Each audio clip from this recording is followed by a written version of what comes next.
forget to subscribe my channel Hang Duk Mana Sas. Assalamualaikum, selamat datang lagi ke channel Hang Duk Mana. Mari kita dengar respon Iswadi Morni terhadap Muhyiddin yang telah datang ke mahkamah hari ini. Pendakwaan mohon 7 pertuduhan terhadap Muhyiddin dibicara bersama.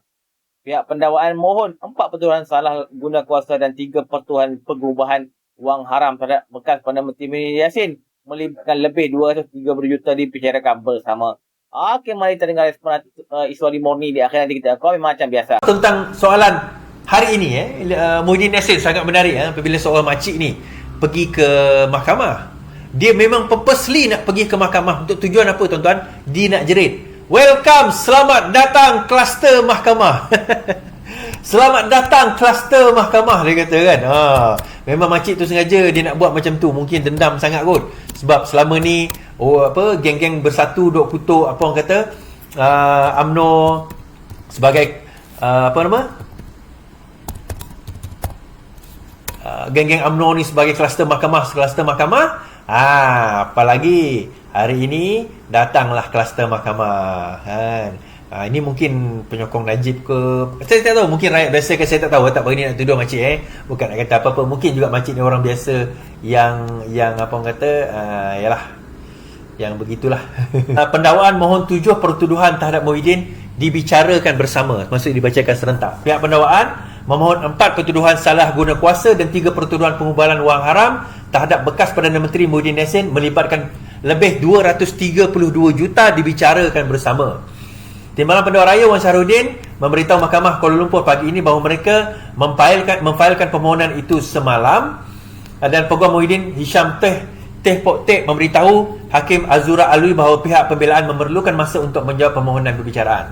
Azura kemudian mengarahkan pihak pembelaan memfailkan affidavit mereka sebagai jawapan kepada permohonan itu selewatnya 30 Jun. Dia juga menetapkan 4 Ogos untuk sebutan kes, memandangkan 2 permohonan Muhyiddin belum selesai di Mahkamah Tinggi. Permohonan pertama untuk memindahkan kes itu dari Mahkamah Session ke Mahkamah Tinggi, dan satu lagi membatalkan 4 pertuduhan salah guna kuasa. Ini saya sebut tadi tu, di mana Muhyiddin dia ada buat dia presentasi lah, minta batalkan kes tersebut. Ketika ditemui media selepas prosiding, Hisham berkata mereka akan membatal permohonan untuk pihak pendakwa agar pertuduhan dihadapi Muhyiddin dibicara bersama, dan menegaskan pasukan pembelaan hanya menerima salinan permohonan itu awal pagi ini. Peguam mengulangi pendirian mereka bahawa pertuduhan salah guna kuasa tidak mendedahkan sebarang kesalahan undang-undang dan pertuduhan itu tidak menyatakan butiran kesalahan tersebut. Permohonan Muhyiddin untuk membatalkan pertuduhan terhadap memfokuskan pertuduhan predikat utama, iaitu 4 pertuduhan salah guna kuasa. 3 pertuduhan pengubulan wang haram bergantung pada 4 pertuduhan predikat berkenaan. Muhyiddin menghadapi 4 pertuduhan salah guna kuasa. Okey. Macam ni lah tuan-tuan Dia ada 4 pertuduhan yang utama, dipanggil pertuduhan predikat.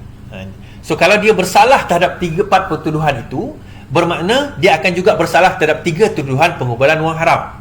Kerana pengubalan wang haram ini berkaitan juga dengan tuduhan salah guna kuasa tadi tu.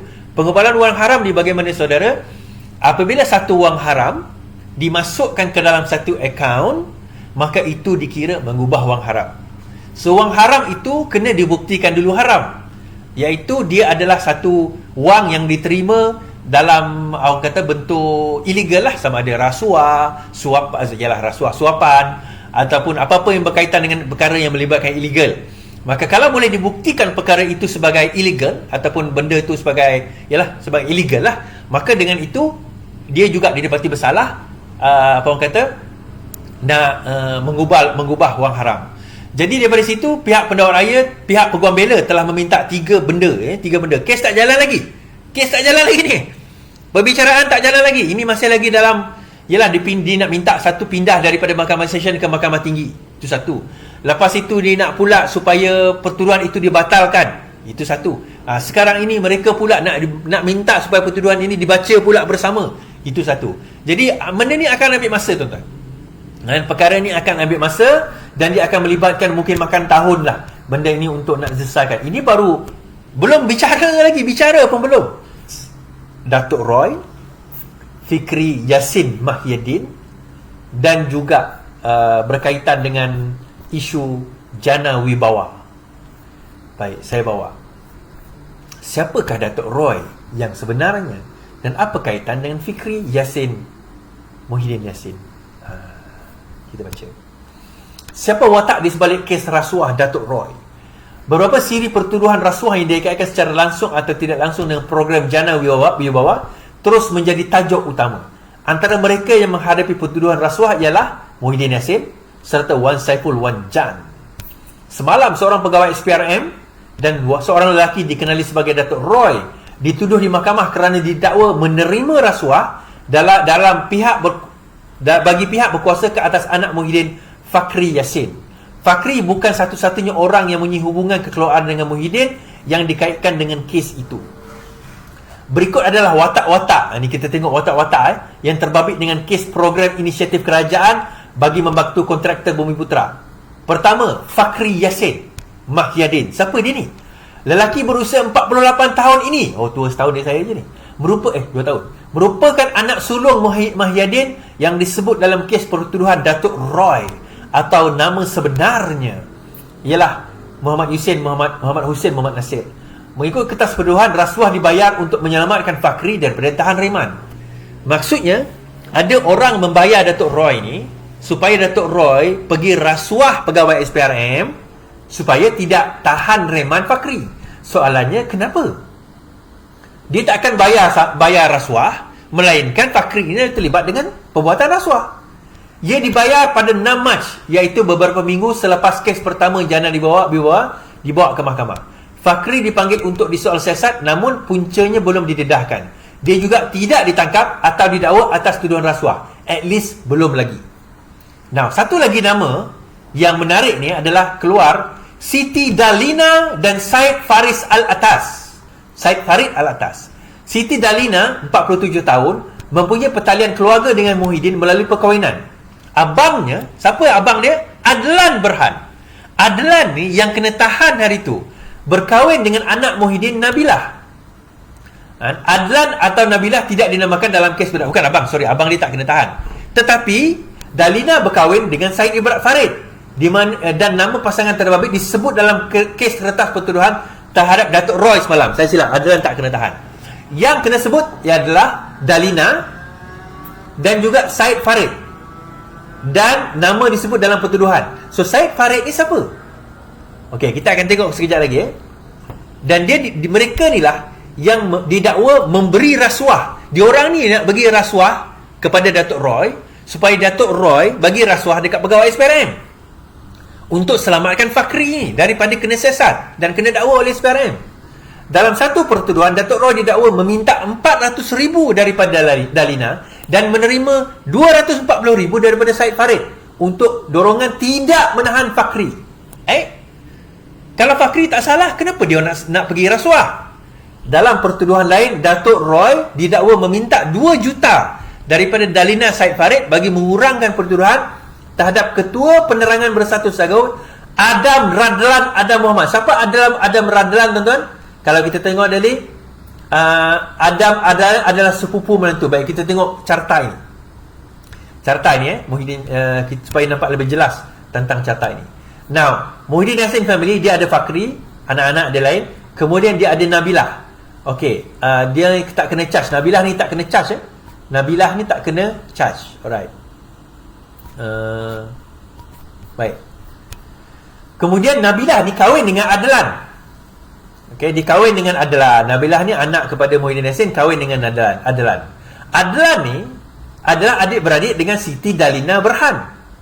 Okey, dan diorang ni sepupu kepada Adam Radlan Adam Muhammad yang kena tahan hari tu.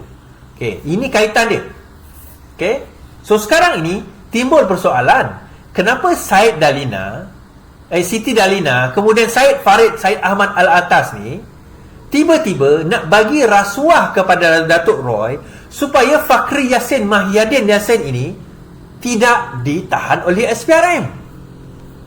So, Adam Adlan ini siapa? Berdasarkan laman sesawang berita perniagaan, ahli perniagaan 42 tahun itu adalah sepupu kepada Dalina dan Adlan.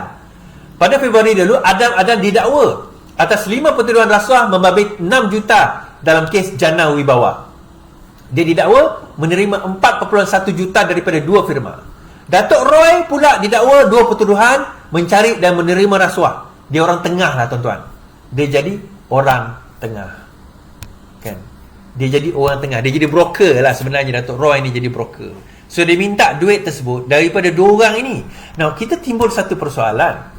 Bagaimana dua individu yang hanyalah Siti Dalina ni dengan Adlan. Adlan ni adalah menantu Muhyiddin Yassin. Siti Dalina ni adik-beradik Adlan. Adlan Nabilah tak kena dakwa, tapi Siti Dalina ni adik-beradik kepada Adlan, iaitu suami kepada Nabilah. Nabilah ni anak kepada Muhyiddin Yassin. Siti Dalina sanggup bagi duit 400,000 kepada Datuk Roy dan akhirnya mungkin nak bagi 2 juta bersama Syed Farid supaya Fakhri Yassin tidak didakwa oleh SPRM. Dan pegawai SPRM tu pun dah kena tahan. Isu dia sekarang ini,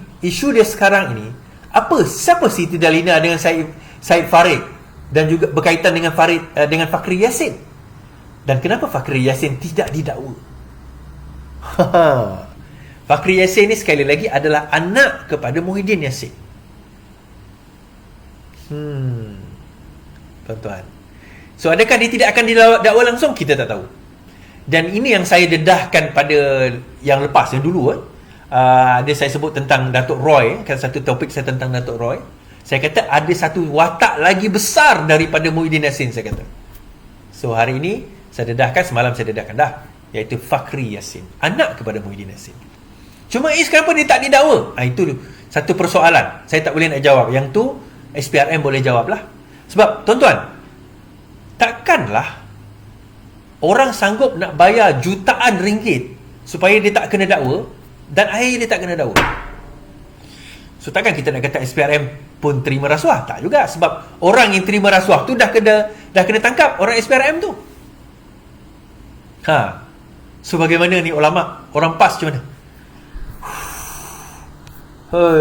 Orang-orang PAS macam mana orang PAS? Huyo. Pusing jauh tu. Pusing jauh.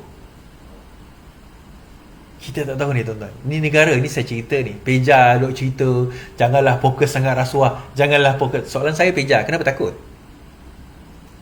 Soalan saya kepada Peja, jangan takut. Kenapa takut? Kenapa takut sangat kita fokus kepada rasuah ni? Ada apa-apa ke? Kan?